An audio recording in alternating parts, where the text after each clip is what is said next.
Hey guys, my name is Akshita. I'm a data analyst and a travel enthusiast. I'm Anagh. I'm a finance bro and a tech geek.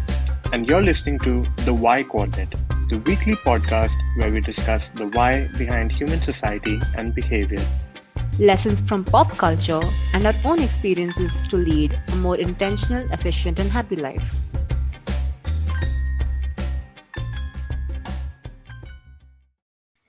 Hey Anagh! Hi. Hi Akshita, how are you? I'm fine. How are you? I'm full I'm excited good. today. Yeah. Uh, Yeah, what is the it's been source a of your while. excitement? I think it's been a while since we've recorded a podcast. And I also went out today and I met some new people, new friends. So I'm full happy. That is exciting. Yeah, it's been some time, and I'm also quite excited and happy. So, like I mentioned last time, I finally broke out of my exile, and I went to New Delhi to visit people, and I'm so now. glad. Finally, finally, you can say something. Yeah. Yes, after 4 or 5 episodes of talking about how I have no social life, I felt like Robinson Crusoe or the Green Arrow returning back to civilization. I feel like I'm slowly assimilating into society and talking about Thank how. God. All right.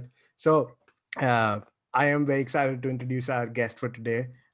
He and also at the fact that it was his birthday a couple of days ago, he has friends over today, but he is still agreed to grace us with his presence. Taking our Uh, time for this. So uh, thanks a lot. uh, is Tejasvee Prasad. He's a civil engineer. He from Georgia Tech. He has a specialization in structural engineering, and then I have no understanding of civil engineering, structural engineering. So I'm not going to embarrass myself in talking about more specifics for it. I'll give it to Tejasvee to introduce himself and yeah, talk about. Just keeping it in sync with the topic for today, right, Anna? Yes. Thank you guys so much for having me over. So it's obviously a pretty good and a good busy kind of week, and it's also a first for me. And so it's great to have this sort of podcast coincide with my birthday weekend too. And I was thinking about it, and I thought this will be a good new experience. This is my first time actually featuring on any podcast, so happy to be here. We're happy to have you. We're very happy to have you. Why don't you go ahead and introduce like a little bit about your work and. Sure thing. Sure thing.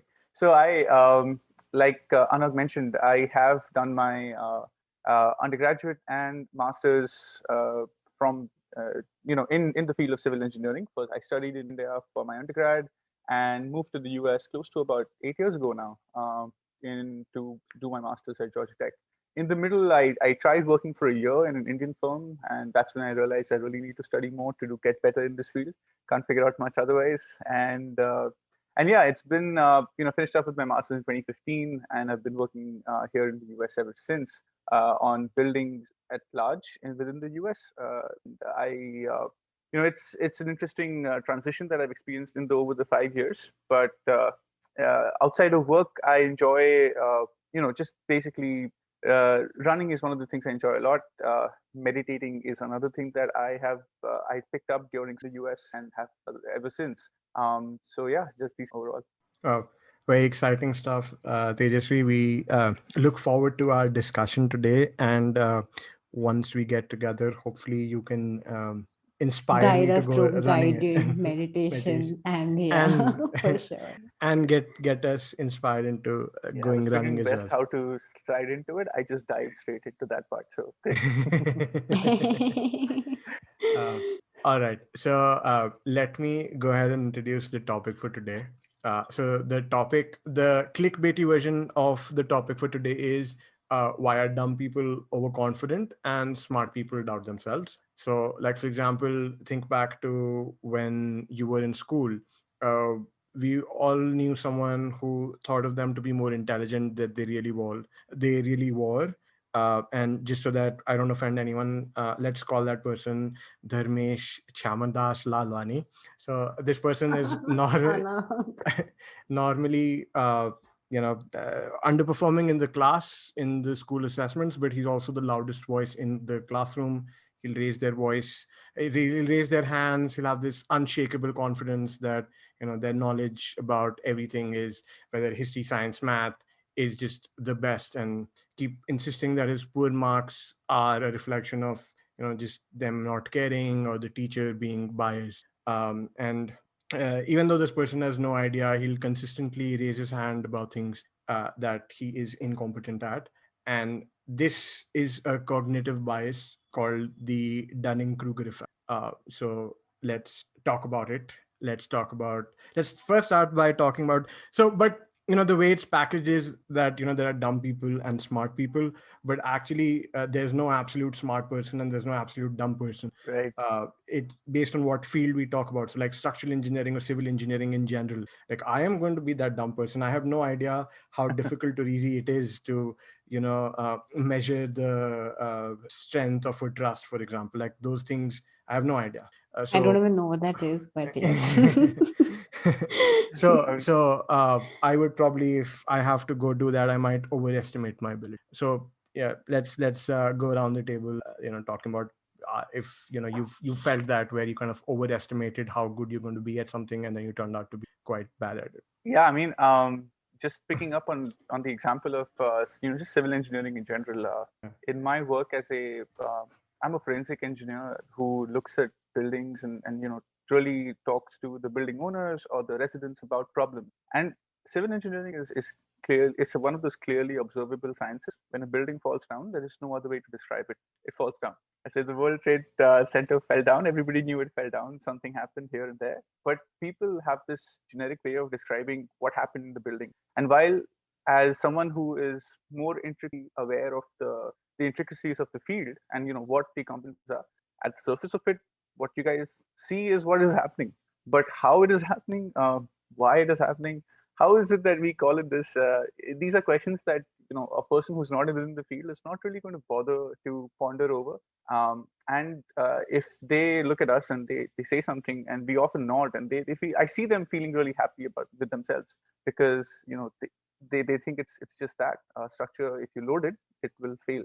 And I mean, you're right, but it gets, the more you start knowing how and why, the more you realize how many things is it that you don't know. And that's where I think it becomes interesting. And you can draw parallels from this in all fields of life that way. We've all seen ER, we've all seen House or Sanjeevni. If I grew up watching Sanjeevni, the Indian medical show, but you knew heart surgery is something, you knew cardiac arrest is something, and all of that. So the more you got involved in the intricacies, I guess talk to the medicine folks. Like, absolutely. True. I think it's a very common phenomenon or effect. What is it called, Anagh? Again, sorry. It's called the Dunning-Kruger effect. Effect, right? So it's Yeah. basically, I mean, I personally have seen it. It's almost half the people around me are like that. I don't know if it's surprising, if it's a good thing or a bad thing with the environment that I'm in. But yeah, I don't know about myself. I don't think I'm self-aware about myself that way. If I have ever been the dumb person who's acting too smart, or have been smart in a situation, but I've subdued myself, that I'm not really sure about myself at that point. But when I look at the other people as a third perspective, I've seen so many people do that. And as Tejasvee said, some people feel very happy about themselves. If they just say the blatantly randomest statement and they think that, okay, we are very cool. But only someone who knows the actuality of things will understand how dumb they sound. And well, that's not up to any of us how to much say or more not there is say. to say. Correct, Yeah. exactly. How much Like, more there is to what they're just saying. Like they might know a very surfacey view of something, but what exactly there is. And another good disclaimer, guys, we are not calling anyone dumb or smart. Let me just, I don't want to be like bad mouth saying, oh, you, there's a certain place that we belong to in the spectrum of knowledge. We can only see people from that, in that particular area, region. There are people who are way smarter than us, and we just think they're just like us. We're limited.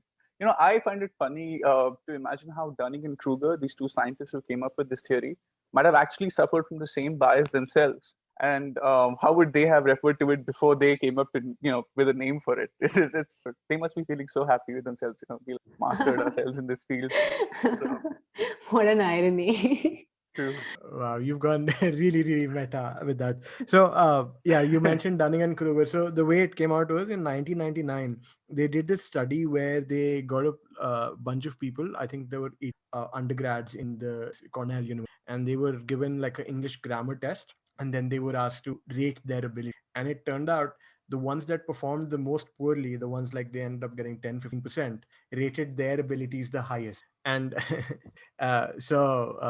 and I mean, this test has been recreated many times with different things like emotional intelligence, proficient another language, and it's always like this where if you don't know, you feel like, oh, I did really well. Whereas when you actually do know stuff, then you're like, oh, I missed out on that. So that is one. But then another thing that Akshita mentioned was that it's harder to see it in yourself.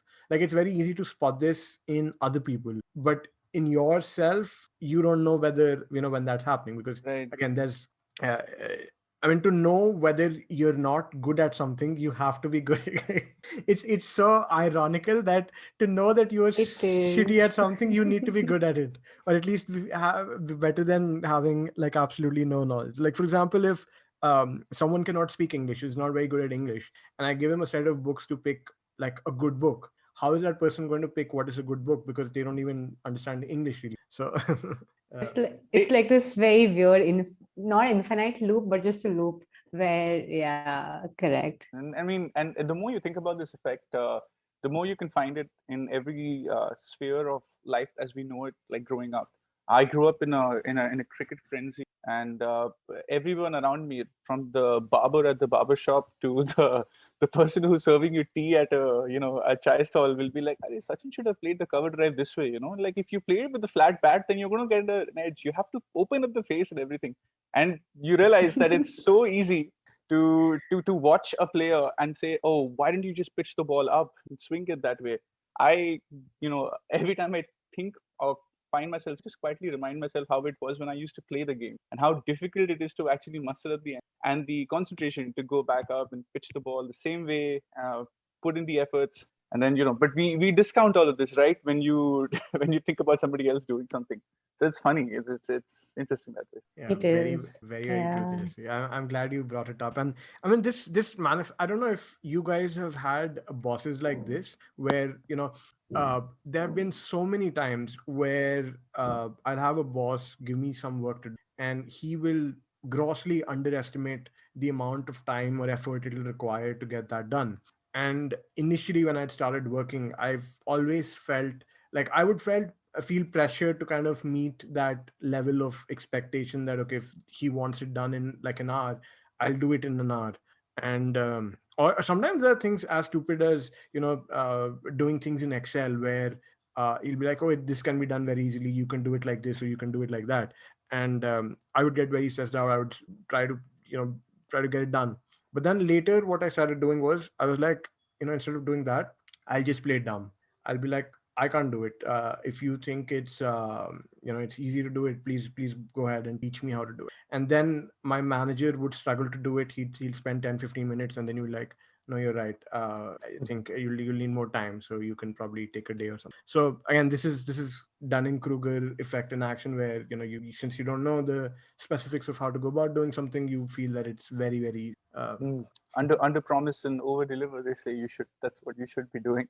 Yeah, I've often fallen on the opposite spectrum. So I actually have lived Dunning-Kruger through the first principles. If my boss has a deadline and he's asking me as the project engineer to give a budget, I'll be like, oh yeah, absolutely, 15 days we should be done. And this happened very recently in one of our projects. We had been working on repairs in this building in downtown Chicago over here for the last 1.5 years. And at the end of the project, they just wanted us to accumulate, just basically cover up all the emails, all the documents issued, the repairs done, the photographs taken of the repairs performed, and compile it into this one big binder. And I've been on this project since the beginning, so I thought I know everything, because whose memory fades over 1.5 years. And I said, of course, we can finish it up in 2 weeks, and it'll be quick and easy. It just cost you this much.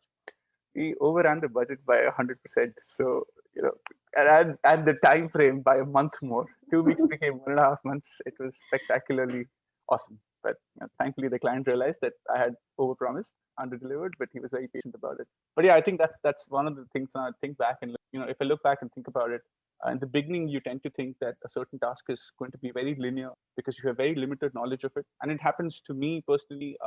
Every single project, I think about the project as a broad problem. Oh, this is a soil problem, or this is a concrete building problem. So what's going to happen? A few things is going to go in here, and that's it. When you get down to the weeds of things, that's when there's so much more to dig in. I think in a way, I'm not sure if this is still the same effect or if this is still related to the topic, but the reverse has happened to me, where my managers or my bosses, they uh, they speak of something as if it's such a difficult task and it requires a lot of effort and a lot of work.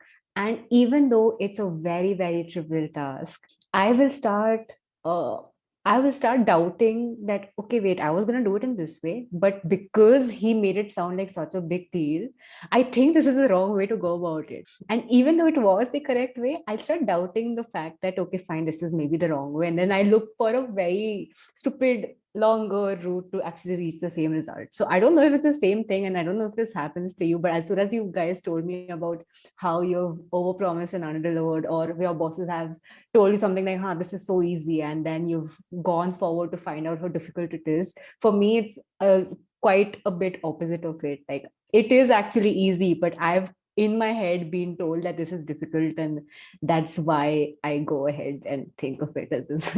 It's a funny thing. Yeah, I've experienced that too. It's quite, yeah, it's I think it's the same thing, right? Basically, you are you are smart, but you are not confident, and someone is in the opposite spectrum. Someone is dumb, but they're overconfident about something. Yeah, So like your maybe perception of how smart or how much exactly, knowledge you it's all have, about and yeah, perception. It's all it's about context. right, Yeah. right, Hmm. continuously updating, changing, and even the people who, and this is something that I see a lot in my line of work, where in face of it are oftentimes most simple looking people who have very sparse work. You look at them, their shoulders are drooping, all these years of computer and working with Oh. their bags, and quietest of demeanors. But the best engineers that I have noticed field are the ones with the quietest, who just walk about as if nobody's business, doing their thing. But then they've just come back from designing a building that's 1,000 meters long, tall.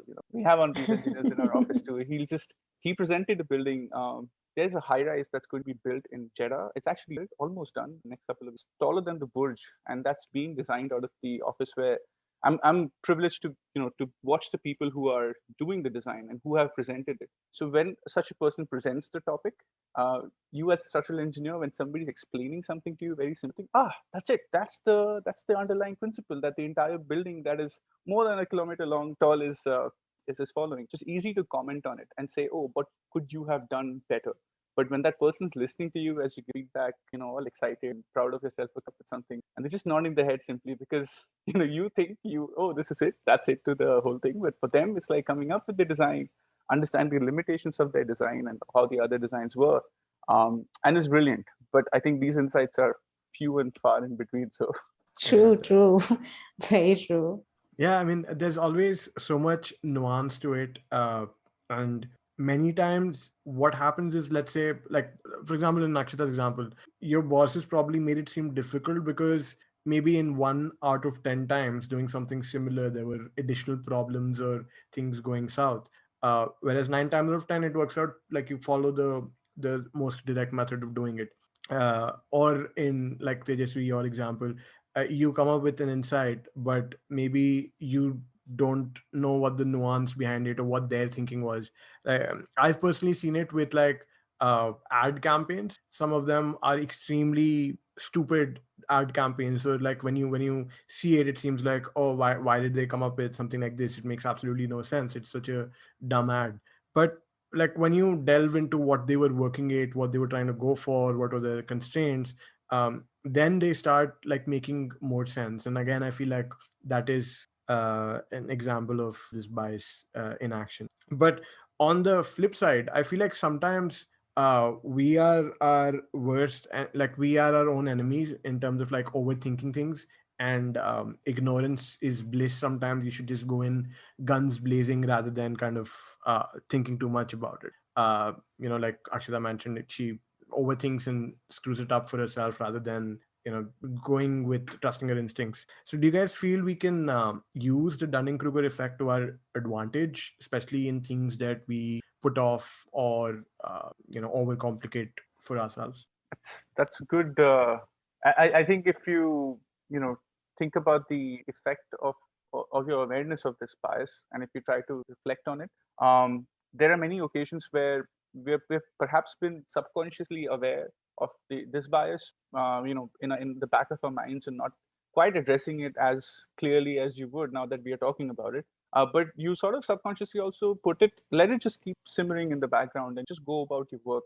And what happens is, as you more about a new topic, your own opinions organically updating themselves. So suddenly, if you don't talk to anybody about something that you're starting, when you start learning about it, and when you talk from it, the way you talk and the way you present your own thoughts just change. I've experienced that time and time again, where I'll be quieter about what my achievements are in a particular field because I know to myself of all the failures that it has come with.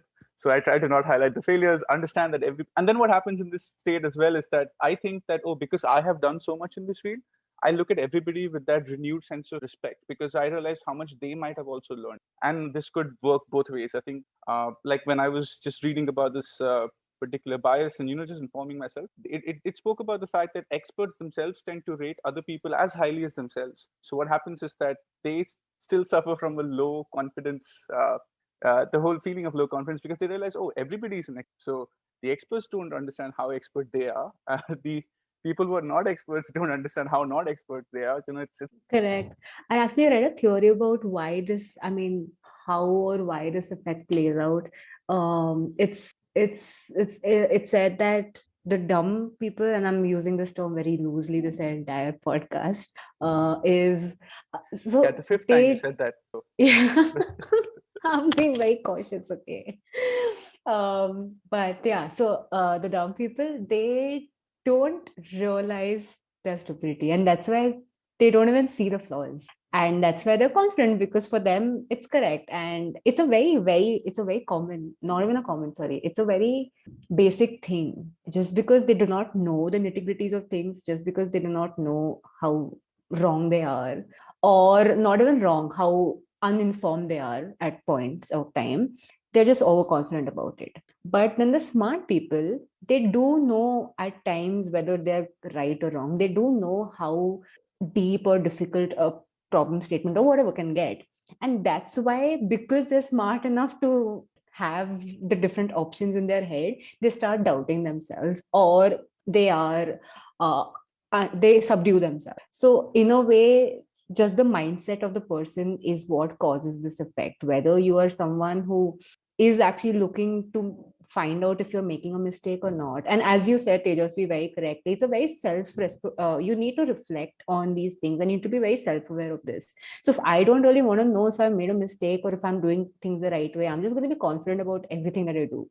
And that might just either, if I'm smart about it, then great, that's just working for me very well. But if I'm a dumb person who's doing that, then this effect of this bias just come in handy. So that's what I had read, and I think now that you all mentioned your different views on it, it just came up into my mind, and I'm like, yeah, this Yeah, fits in. it's like when you look at your Facebook memories from every day and go back to your post 7, 8 years ago about a topic you thought you were so expert at when you were talking about it. I have this one. Now I have you're this. just like, cringe, goodbye. Oh yes, I'm like, can I hide this comment? When I think I'm being Can I hide exceptionally myself smart. sometimes? Yes, when you're like, oh, this is so insightful. Nobody at my age can think, and you Oh read it only God, 10 years later, and you're like, it's really funny. Yeah, and also, like, the oldest personality types, type A and type B. So the type A people are always thinking about something, obsessing over it, thinking about ways in which 10 different ways something can go wrong. Whereas the type B people have not even thought about it, so they're happier. In terms of like happiness, also I feel like if you go through the Dunning-Kruger effect, you are happier because ignorance is bliss, and you're not you're not Absolutely. worried about I your think I agree to, I definitely agree with this.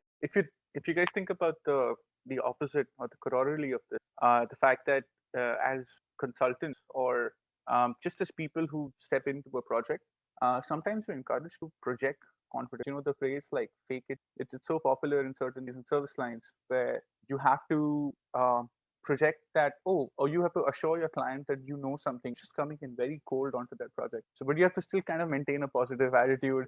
And then that's where I think people, if you're aware of the Dunning-Kruger effect, or subconscious people who are good at this are aware of it, they realize that while selling themselves, they also allow themselves to have a certain bit of time to catch up on what they're trying to present. But the whole thing is about making sure that your client feels like, yes, your confidence and your knowledge level are at the same, they're consistent. So let's now talk about, because like we talked about how it's easy to recognize this effect happening in other people, but we don't actually recognize it when it's happening to us, because you don't know what you don't know. So what are some ways in which we can kind of overcome the Dunning-Kruger effect? Uh, any suggestions? Yeah, so I think awareness here is obviously like the first step to recognizing this. And think, if one of the ways that I've felt, I don't do it as much as I should, but probably now that I've learned about it, I should try to do more, is that if you ask people for feedback on things that you have worked on with them and worked on for others, and ask them to just evaluate and kind of open yourself up to be neutral about their evaluations, to make them give you advice or suggestions that are not, they're not trying to appease you, or they're not trying to take care of your feelings. I think it helps for you to impartially listen and evaluate yourself, and that's where you can understand how, where you are on that curve. Are you consistently hovering around in the first 10%, where your confidence is sky high all the time, or there's stuff that you don't know as much, and you have to be okay about how much you let that change. True, true. And I think what I think is also important along with self-awareness is you need to actively stop thinking that all your assumptions are true or correct, and start challenging your own assumptions, whether it's an assumption about yourself or if it's something about anything that you're speaking about. Don't just assume that you're always right, or don't just assume that just because I think Anagh had given an example, or you had given an example about being good at a particular subject in school, and then you're just assuming that you're good at it. Don't assume that. Challenge yourself, ask yourself, always keep that stream of rebuttal open, so that at least that will give you an opportunity to realize whether you truly do know your stuff, or you're just ignorant to the different aspects of it. So along with self-awareness, this is also a part of self-awareness. This is definitely one aspect of self-awareness, where you ask yourself constantly and you try to keep challenging yourself for it. Yeah, this topic really forced me to open up the dictionary on what cognitive biases are. So you go back so many biases, you realize, and I'm like, oops, okay, why didn't I pay attention to this before? Oh, another bias. It's like you can back check any thought of yours, and be like, oh, this is a bias, that's a bias. So true. Yeah, but sorry, Akshita, go ahead. No, continue. Yeah, I mean, cognitive biases are basically like, we can't process and think about things, so we come up with these heuristics. Like right now, I'm preparing for my CFA, so there's a chapter on behavioral finance, which is basically full of all the biases that we have. One of them is, I mean, I think we are completely hijacking the discussion in another direction, but let me mention this quickly. So, like when it comes to negotiating, or your perception of what is expensive, what is cheap, based on where you start from, your perception will change. So like, for example, if I start negotiating from $200 for something, then 250 will seem expensive, whereas if we start negotiating from $10, then 250 is going to be very, very expensive. So that's another. That's like the most classic, what the first value or something is. You kind of tend to Yes. assume that's the gauge you need to compare everything to. I mean, the other thing, like I said, is basically what plays out on Facebook every day. It's your confirmation bias. Whether you're in the US here, if you're a Democrat or you're a Republican, your views, you find them being reflected to your chamber. It's somewhat that the entire political discussion now is around. It's the same thing that what you believe, you tend to seek that. People in this country now, in the US, there's this whole clash going on because of that. It's confirmation bias in play, and it's one of the bigger biases we have come to realize now, or recognize now. Very, very true, with like these targeted ads, and basically you see more of what you want to see. That is very true. Okay, so I think we've had an amazing discussion today about the Dunning-Kruger effect. Let me quickly summarize everything we've discussed, and if I miss out on something, you guys please feel free to pitch in. So we started by introducing the concept. I mean, it's popular in the world as why are dumb people overconfident and smart people doubt themselves. But actually, the way Dunning-Kruger wanted this to, like, the thesis was that there's no dumb and smart people, but based on specific realm that we're looking at, you wouldn't have that much of an understanding, and then you might be overconfident about your ability as opposed to someone that has some semblance of what that industry is about. And we've seen it play out in our schools for sure. There's always this one guy, let's call him Dharmesh Chamandas Lalwani, so as not to offend anyone. And he always is the one to raise his hand in class and talk about stuff that is complete nonsense or sometimes even blatantly wrong. But he does it with such confidence that other people who might have more appropriate things to say end up not doing it because they get like basically the loudest voice is heard, not the correct voice. And then we talked about how it plays out in our lives, at work, especially when you listen to other people give presentations like Tejasvee mentioned. Sometimes you don't, because you don't know about it in that depth, you come up with insights which they would have thought about, and you don't know that why they did not go ahead with that because you don't understand it in the depth of it. And then we talked about how we are very good at recognizing this bias in other people, but we're very, very bad at recognizing it within ourselves. And in fact, to the extent that, like you mentioned, experts suffer through this as well. Like they feel like everybody's an expert, whereas the common man who knows nothing about it also feels that they're an expert, and then it manifests itself within the form of like armchair critics who everybody has something to say about the Indian cricket team and why they did perform really well. Um, Actually, it also manifests itself as like, have you seen those cringe compilation videos about singing reality shows on YouTube where you'll have all these people come up on stage really confidently and they'll basically just, it'll be a train wreck, and the judges would, like the audience will boo them out of the stage, but they have no idea why that is happening. Like, according to them, they're like fantastic singers. So that's again kind of the Dunning-Kruger effect in action. We're talking about Andy from The Office, or Michael Scott, right? One of them. Yes, yes, Michael yes. Scott, yes. That's World's it. best boss. I just don't understand how the world's best boss. I want people to say how much they love me. So that's Okay, and then in terms of like in terms of actually overcoming this bias within ourselves, especially in examples when we don't recognize it, one of the ways is that be very, very open to criticism and constructive feedback. Instead of like whenever I get any sort of criticism, my knee-jerk reaction is to come up with some sort of excuse as to why that is happening. But you should be more open to it and be more neutral about it, and don't come up with excuses, don't come up with biases as to why someone was giving you negative feedback. That is one. And second, like Akshita mentioned, you should challenge your assumptions, you should challenge your claims. Don't be like, oh, I used to be good at maths when I was in third standard, so even if I'm talking about maths when I'm at work, I am the boss, people should listen to me. So you might be wrong. So keep yourself in check, and yeah, that's about it. Did I miss out on anything you want to add? No, I think that was a pretty good summary. Yeah. And I mean, and the only thing I'd add is that recognizing Dunning-Kruger in others as well as ourselves, and primarily more if you're aware of that being in yourself, allows you to make allowances for others as well and be more patient with them as you see it manifest itself in them, through them in real time. So if you're aware that this is something they might be going through, it just smile and grin, allow yourself to wait through it. Yeah. Nice. All right. I think that wraps up this discussion. Now it's time for the insightful / funny incident of the week. Or, I mean, Tejasvee, you can talk about something that happened last month as well. So, do you guys have something, or should I go first with my incident? Go ahead.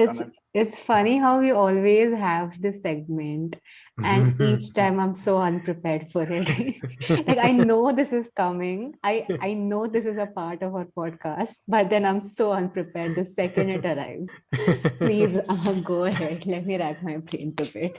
Dude, I don't have any funny stories this time, so I'll talk about something insightful that I read. So I've been reading this book called The Elephant in the Brain for a book club that actually Tejasvee is also a part of, and I think Akshita, you're also a part of. So in that book, it talks about so gossip is seen as a bad thing in society. Like, if you gossip, it's supposed to be a bad thing. But that book makes a case for why it is an essential part of society, because in society there are always things that people can do, bad actors can do, which benefit them but harm the society as a whole. And for bigger things like murder and robbery, you have the police to kind of enforce that. But for smaller things like manipulation, or if let's say someone jumps the queue, if you're waiting in line and someone comes in and cuts the queue, you're not going to, like, the police is not going to come and arrest them for that. But something like gossip keeps those kind of people in check, because you don't want to do these kind of things and then get bad mouthed by society in general. So in that respect, gossip is like a very good enforcer of keeping people in check, which was a very new way of looking at things, which I found quite. Yeah, I actually that book is full of good insights in that way, which challenge your the popular notion that humans always strive for positive ideals. It's just sort of a similar experience. I was watching a video recently about you have these throwback. I have lots of time here in the Chicago winter, so I watch a lot of videos on YouTube. Oftentimes, YouTube understands what I like to watch and it keeps recommending me more of the same.